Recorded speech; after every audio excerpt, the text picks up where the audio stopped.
Hello అందరికీ, అందరు ఎలా ఉన్నారు? నేనైతే చాలా బాగున్నాను. ముందుగా అందరికీ రాఖీ పౌర్ణమి శుభాకాంక్షలు.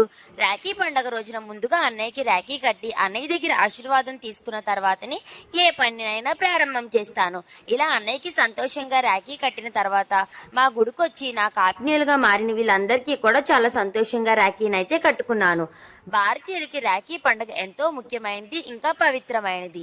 చరిత్రలో ఈ పండుగ గురించి ఎన్నో గొప్ప గొప్ప కథలు ప్రచారంలో ఉన్నాయి.